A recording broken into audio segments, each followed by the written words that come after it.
Assalamualaikum warahmatullahi wabarakatuh. Kami dari kelompok 5 akan memaparkan tentang penanggulangan resiko guna memenuhi tugas mata kuliah manajemen resiko. Dosen pengampu Bapak Muhammad Uli Nuha, SEMM. Nama kelompok ada Andika Juni Wahyu Megaton, Dia Leviana, Ajeng Hadiatus Soleha, dan Rian Febrianto. Resiko dapat diartikan sebagai peluang terjadinya suatu peristiwa baik yang dapat diperkirakan maupun yang tidak dapat diperkirakan dan dapat menimbulkan dampak bagi pencapaian tujuan. Dalam melakukan suatu aktivitas usaha akan selalu dihadapi oleh suatu tantangan resiko karena apa yang akan terjadi di masa yang akan datang tidak dapat diketahui secara pasti. Penanggulangan resiko merupakan permasalahan yang sering diabaikan, dikarenakan peluang terjadinya resiko tidak dapat langsung diamati secara jelas. Oleh sebab itu, diperlukan penerapan manajemen resiko dalam menjalankan suatu aktivitas usaha.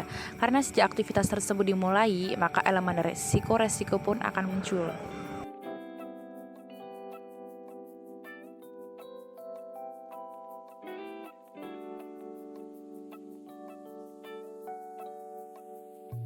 Tujuan utama manajemen yaitu menjaga agar aktivitas operasional yang dilakukan tidak menimbulkan kerugian yang melebihi kemampuan entitas bisnis untuk menyerap kerugian tersebut ataupun membahayakan kelangsungan usahanya. Adapun sasaran utama dari implementasi manajemen risiko yaitu melindungi perusahaan terhadap kerugian yang mungkin timbul. Lembaga perusahaan mengelola risiko dengan menyeimbangkan antara strategi bisnis dengan pengelolaan risikonya, sehingga perusahaan akan mendapatkan hasil optimal dari operasionalnya. Nah, bisa dilihat sendiri nih, perusahaan perlu menganalisis. Terus ada juga diharapkan bisnis yang dijalinnya dapat sukses.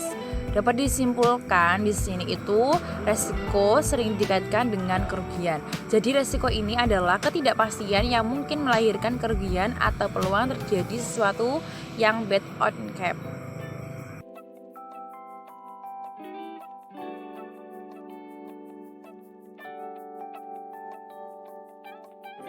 Cara menghindari resiko. Salah satu cara mengendalikan suatu resiko murni adalah menghindari harta, orang, atau kegiatan dan ekspor terhadap resiko dengan jalan yang pertama menolak memiliki, menerima atau melaksanakan kegiatan itu walaupun hanya untuk sementara. Yang kedua, menyerahkan kembali resiko yang terlanjur diterima atau segera menghentikan kegiatan begitu kemudian diketahui mengandung resiko. Jadi menghindari resiko berarti juga menghilangkan risiko itu. Akan tetapi sebenarnya resiko itu bukan untuk dihindari, namun dihadapi dan dikendalikan. Karena apabila dapat mengelola dengan baik dan benar, akan dapat mengelola potensi kerugian yang akan terjadi. Lagi pula resiko akan ada di setiap keputusan yang dipilih.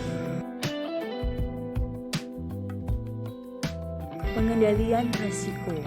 Pengendalian adalah salah satu fungsi manajemen yang merupakan pengukuran dan koreksi semua kegiatan di dalam rangka memastikan bahwa tujuan dan rencana perusahaan dapat terlaksana dengan baik.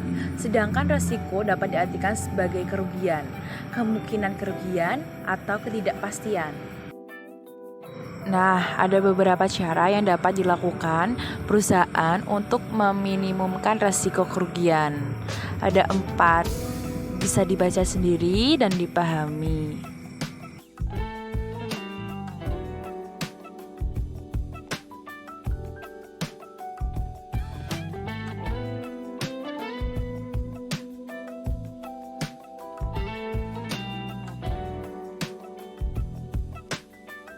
Seorang manajer risiko pada prinsipnya dapat menggunakan 2 pendekatan atau cara menanggulangi risiko. Yang pertama ada penanganan risiko atau risk control, yang kedua pembiayaan risiko atau risk financing.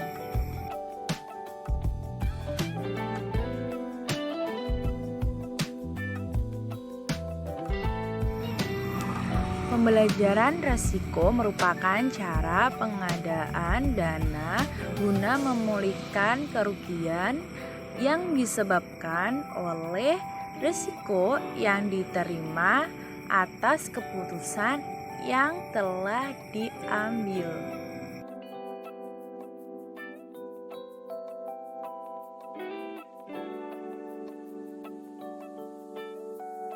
Pengendalian resiko melalui pengendalian resiko tidak memerlukan pengarahan dana karena dapat dijalankan dengan yang pertama memindahkan harta atau kegiatan kepada pihak lain, yang kedua memindahkan tanggung jawab kepada transferee, yang ketiga menganggap kerugian yang bersangkutan dipukul pihak lain. Pendekatan pembelanjaan resiko dibagi menjadi risk finansial transfer atau yang bisa disebut dengan pengalihan resiko dan risk retention atau penanggungan atau penahanan resiko. Nah, dapat disimpulkan sebenarnya resiko itu ada bukan untuk dihindari, namun untuk dihadapi dan dikendalikan. Karena apabila dapat mengelola dengan baik dan benar akan dapat mengelola potensi kerugian yang akan terjadi. Lagi pula resiko akan ada di setiap keputusan yang dijalankan. Semoga dengan video penjelasan yang kelompok kami buat dapat menambah pengetahuan tentang penanggulangan resiko. Terima kasih. Wassalamualaikum warahmatullahi wabarakatuh.